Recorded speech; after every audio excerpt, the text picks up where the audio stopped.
जैसे कि आप सबका स्वागत है राय खुदा प्रोग्राम में, जिससे आप सबको आशीष मिले। हमारे प्रोग्राम को जरूर शेयर करिएगा। Praise the Lord.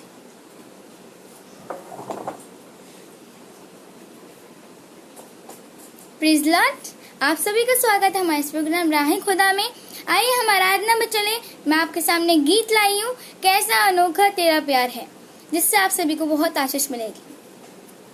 कैसा अनोखा तेरा प्यार है, लाया है मुझको जो यहाँ हो, मेरा वजूद की है क्या, तेरे बिना मेरे खुदा, तू हर पल साथ है, तेरा एहसास है, तुझसे ही आस है प्रभु, छूलू तुझे, पालू तुझे, है आरज़ू है प्रभु, छूलू तुझे, पालू तुझे, है आरज़ू है प्रभु, हर लम्हा तुझसे ही हो, हर पल तेरे ही संग हो यीशु, हर पल तेरे ही संग हो यीशु, तुझसे ये दुआ है मेरी, महिमा मैं करूं तेरी, तुझसे ये दुआ है मेरी, महिमा मैं करूं तेरी, तू हर पल साथ है, तेरा एहसास है, तुझसे ही आस है प्रभु, छूलू तुझे, पालू तुझे, है आरज़ू है प्रभु, है आरज़ू है प्रभु, करता है मुझसे प्यार तू, है मेरे कितने पास तू यीशु, है मेरे कितने पास तू यीशु, करता है मुझसे प्यार तू, है मेरे कितने पास तू यीशु,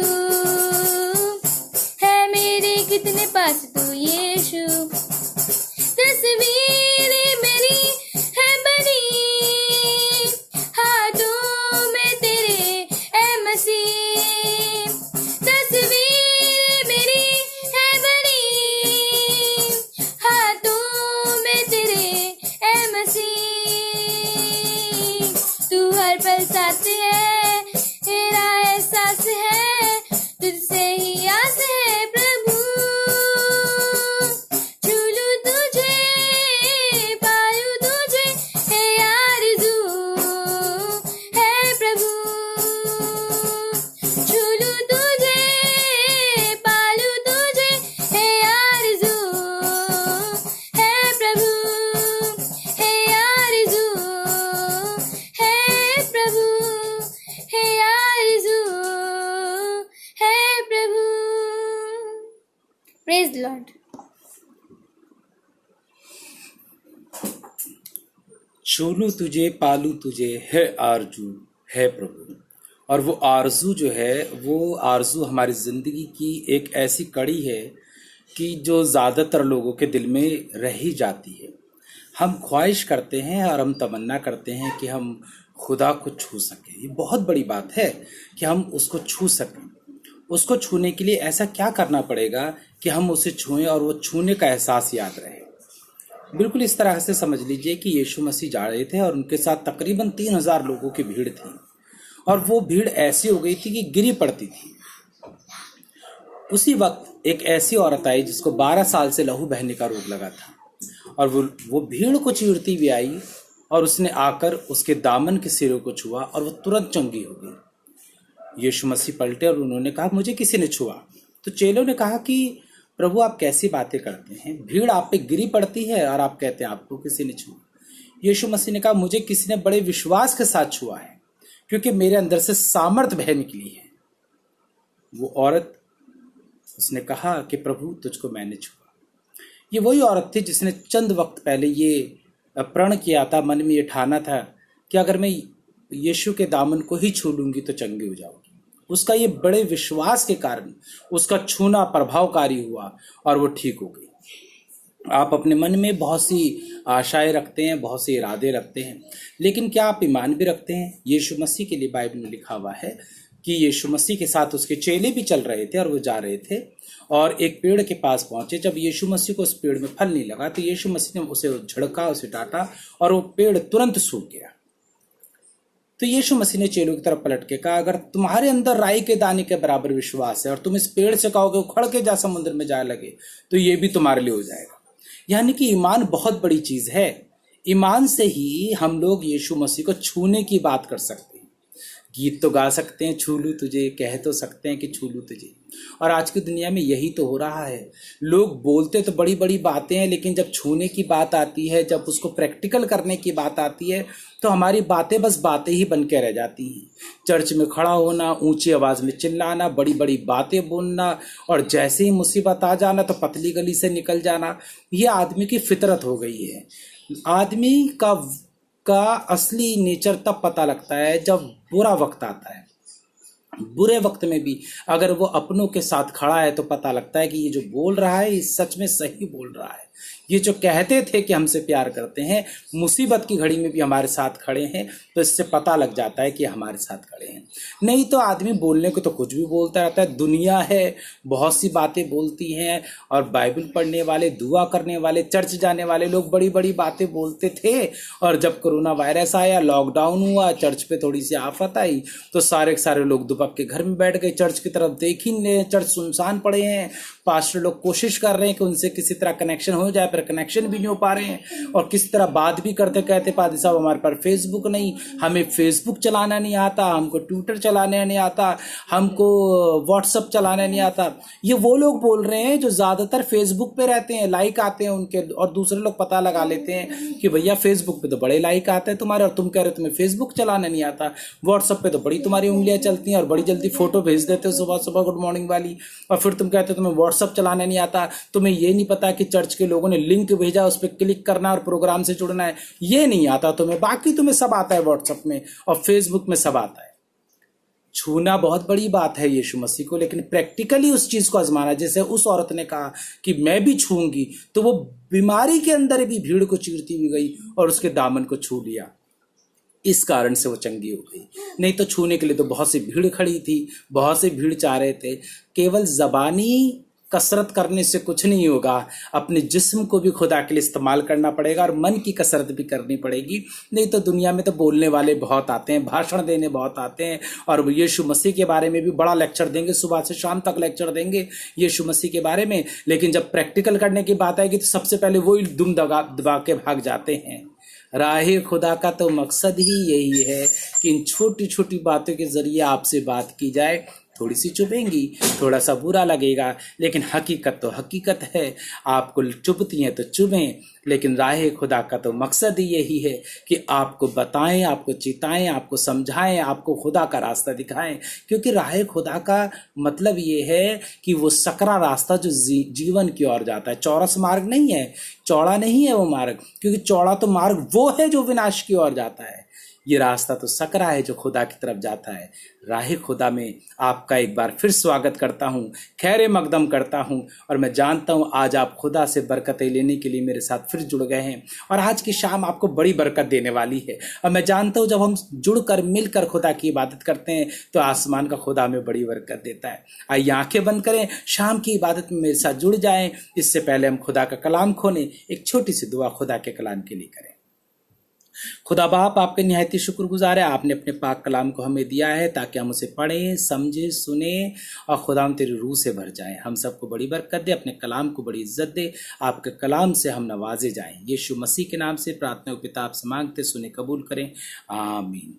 खुदा बाप आपको बड़ी बरकत दे। आइए खुदा के कलाम को खोलें और एक कदम और आगे बढ़ें। हम खुदा के कलाम से आज आपसे बात करेंगे, और मैं जानता हूँ आपने अपनी कमर कस ली होगी ताकि खुदा के कलाम से जब वाबस्ता होते हैं और बरकतें पजीर होते हैं तो आप भी उसका हिस्सा बन जाएं।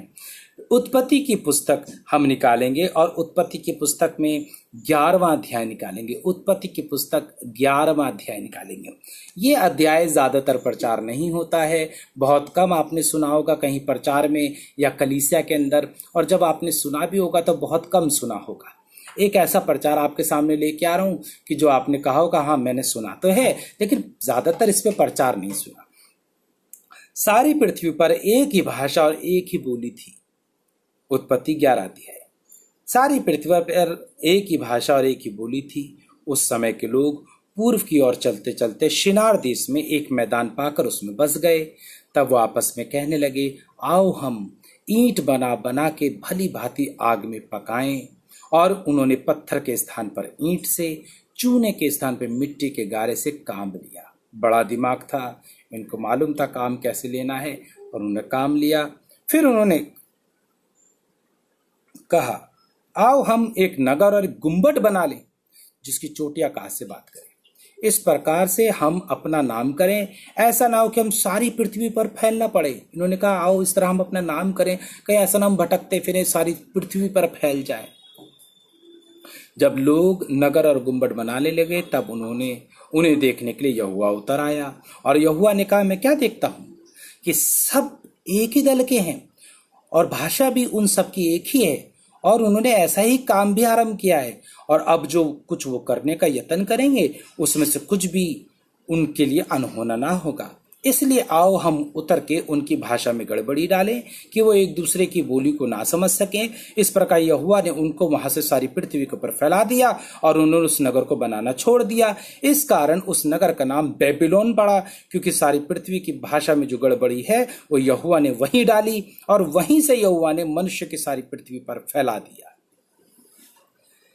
इंसान है, अच्छी बात सोच रहे हैं, हम लोग भी बहुत अच्छी अच्छी प्लानिंग करते हैं अपने घर के लिए, अपने बच्चों के लिए, अपने परिवार के लिए, अपने ख़ानदान के लिए, अपने लोगों के लिए। और जब हम प्लानिंग करते हैं किसी भी बात को लेकर तो अपने लोगों को जमा करते हैं, पार्टी करते हैं, उस दिन खाना बनाते हैं बढ़िया सा, और साफ साफ बता देते हैं भाई आज हम बहुत बड़ी प्लानिंग करने वाले हैं अपने काम को लेकर, अपने बिजनेस को लेकर, या हमको शुरू करने वाले हैं। और जब प्लानिंग करने बैठते हैं तो घर के सारे बड़े बुजुर्ग जवान सबको बैठा लेते हैं और सबसे बैठकर डिस्कस किया जाता है, आज हम ऐसा करेंगे, हम ऐसा करने वाले हैं, ऐसा प्रोग्राम करने वाले हैं, ऐसी प्लानिंग करने वाले हैं, ऐसे तरीके निकालेंगे, हम ऐसा बिजनेस करेंगे, उसमें हमको लाखों का फायदा होगा, उसमें हमें करोड़ों का फायदा होगा, उसमें अरबों का फायदा होगा, हमारे घर के सब लोग पैसे वाले हो जाएंगे।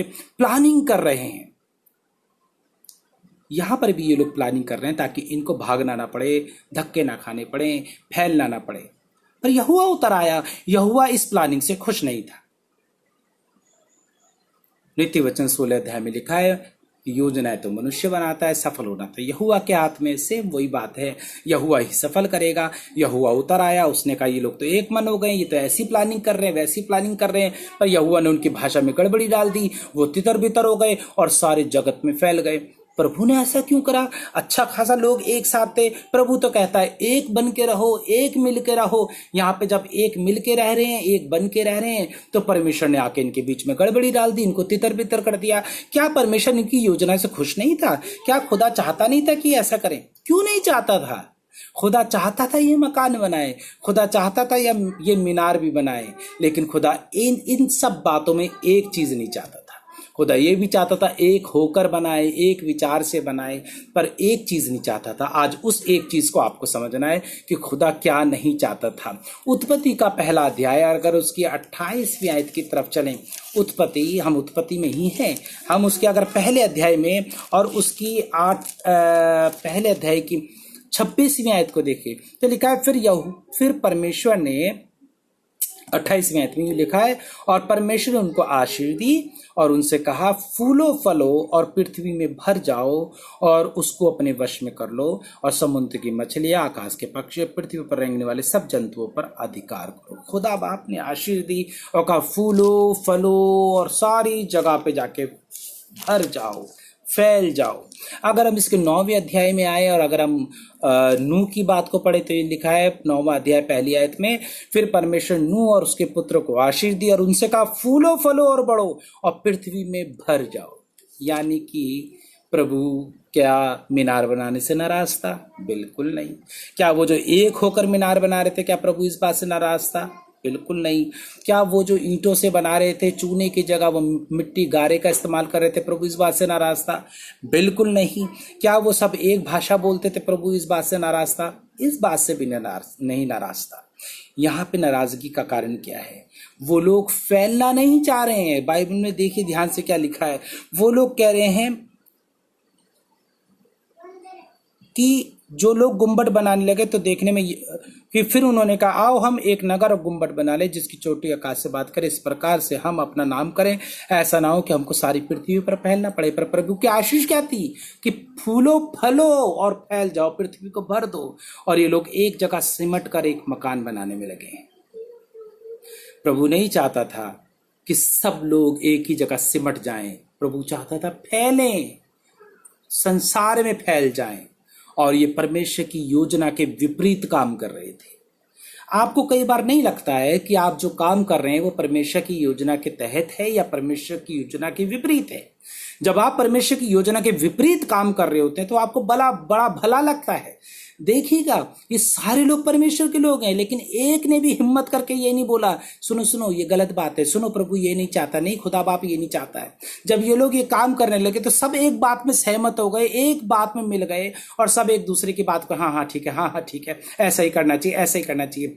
जब कभी कोई बुराई होती है तो सब उसमें एक बात में सहमत हो जाते हैं, और भलाई की बात होती है तो कोई सहमत नहीं होता।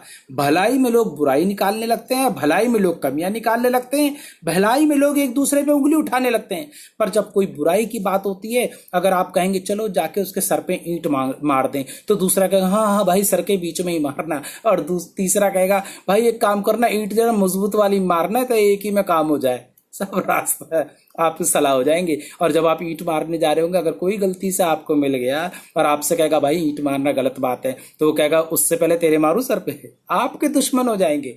भलाई के विपरीत काम करते हैं लोग।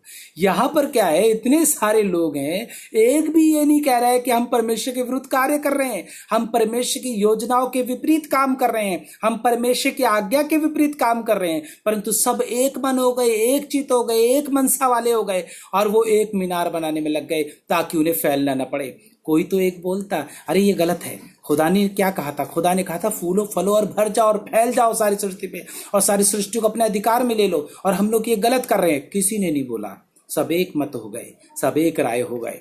खुदा के लोगों, जब आप एक राय होने जा रहे हो, चाहे अपने परिवार के साथ, चाहे अपने लोगों के साथ, चाहे अपनी कलीसिया के साथ, जब एक राय होने जा रहे हो तो एक बार परमेश्वर के दास को बैठाइए या खुद प्रभु में होकर सोचिए, क्या जो आप काम करने जा रहे हैं वो क्या उचित है? क्या खुदा वो चाहता है? क्या खुदा की मनसा है? चाहे आपके बच्चे के बारे में विचार कर रहे हो, या माँ बाप अपने परिवार के बारे में विचार कर रहे हो, या बच्चे पेरेंट्स के बारे में विचार कर रहे हो, एक बार परमेश्वर के वचन के अनुसार सोचिए कि जो आप करने जा रहे हैं क्या प्रभु वो चाहता है? क्या प्रभु की वो मनसा है? क्या प्रभु ने वो चाहा है? या केवल आपका फैमिली कह रहा है this is bad, this is bad, ऐसा ही होना चाहिए, यही करो, इससे अच्छा कोई नहीं है। आपने अपने रिश्तेदारों की सुन ली, अपने भाइयों की सुन ली, अपने जानकारों की सुन ली, या किसी ने आपको कुछ पाठ पढ़ा दिया आपने उसको सुन ली, और आपने अपना बढ़िया काम करने के लिए इधर से उधर काम करके, टेढ़ा मेढ़ा काम करके आपने कहा मेरा काम होना चाहिए, चाहे मैं किसी की टोपी घुमाऊं, चाहे किसी को 10 झूठ बोल के काम करूं, काम हो जाए। जब आप झूठ बोल रहे होंगे कोई आपको मना नहीं करेगा, जब आप गलत कर रहे होंगे कोई आपको मना नहीं करेगा, जब आप बेईमानी का कागज भर रहे होंगे कोई आपको मना नहीं करेगा, क्योंकि वो परमेश्वर के विपरीत काम कर रहे होंगे। पर जब आप परमेश्वर के दास के पास जाएंगे या जब प्रभु में होकर सोचेंगे तो प्रभु का दास कहेगा ये परमेश्वर की मर्जी के अनुसार नहीं हो रहा है, ये खुदा की मर्जी के अनुसार नहीं हो रहा है, तुम परमेश्वर की इच्छा और परमेश्वर की मनसा के विपरीत काम कर रहे हो, तो तुम्हारा काम बिगड़ जाएगा। आप कहेंगे मेरा काम बिगड़ गया। बिगड़ा नहीं है, बन गया है, क्योंकि अब आप जो सोच रहे हैं आप परमेश्वर की मनसा के हिसाब से सोच रहे हैं। आप अपने घर का काम करिए, आप अपने बिजनेस का काम करिए, या आप कोई भी डिसीजन करिए, लेकिन सबसे पहले परमेश्वर के वचन के हिसाब से चलिए कि परमेश्वर क्या चाहता है, प्रभु की मनसा क्या है, खुदा क्या चाहता है। क्या खुदा खुश होगा? अगर मैं ऐसा करूंगा खुदा खुश होगा, अगर खुदा खुश नहीं होगा तो मैं नहीं करूंगा। परंतु जब आप खुदा की मनसा के विपरीत काम करेंगे, खुदा की मनसा के विपरीत काम करेंगे, आपके बनते बनाए काम सब बिगड़ जाएंगे। आपको सोचना पड़ेगा आप क्या करने जा रहे हैं, आप जो करने जा रहे हैं वो ठीक है या नहीं है। आपको ये तय करना पड़ेगा आप क्या कर रहे हैं। कई बार हमारी बुद्धि अलग चलती है, खुदा की मनसा से अलग चलती है, हमारी सोच अलग चलती है, बिल्कुल थोमा की तरह। जब यीशु मसीह कब्र में थे तो उसने क्या कहा कि जब तक मैं उसके पंजर में हाथ डाल के नहीं देखूंगा, मैं उसके छेद में, उंगली के छेद में, हाथ के छेद में हाथ डाल के नहीं देखूंगा, मैं ईमान नहीं लाऊंगा। अलग ही दिमाग से चला था। क्या उसको बताया नहीं था यीशु मसीह ने? क्या उसको नहीं मालूम था वो खुदा का बेटा है? क्या वो नहीं जानता था परमेश्वर की संतान है? क्या पतरस ने नहीं कहा था कि तो खुदा का बेटा यीशु है? क्या उसको ये उसके आचार्य कर्म नहीं मालूम थे? लेकिन उसका दिमाग कहीं और चल रहा था। और जब कभी किसी का दिमाग कहीं और चल रहा होता है तो कईयों को अपने साथ मिला लेता है, चाहे वो बात गलत हो, पर वो कभी नहीं सोचता खुदा क्या चाहता है, खुदा क्या सोच रहा है। मुझे खुदा के तरीके से सोचना है, मुझे परमेश्वर के वचन के अनुसार से सोचना है। वो अपने तरीके पे चलता है। जब ये लोग अपने तरीके पर चलने लगे, परमेश्वर उतर आया और परमेश्वर नाराज हुआ और परमेश्वर उन्हें तितर बितर कर दिया, क्योंकि प्रभु नहीं चाहता था कि एक जगह जमा हो जाए, प्रभु चाहता था सृष्टि में फैल जाए। आज परमेश्वर भी आपसे कुछ चाहता है, आपके बच्चों से कुछ चाहता है, आपके परिवार से कुछ चाहता है, आपके लोगों से कुछ चाहता है कि आप सिमट के ना रह जाएं, आप एक जगह कोई काम सिमट के ना करें।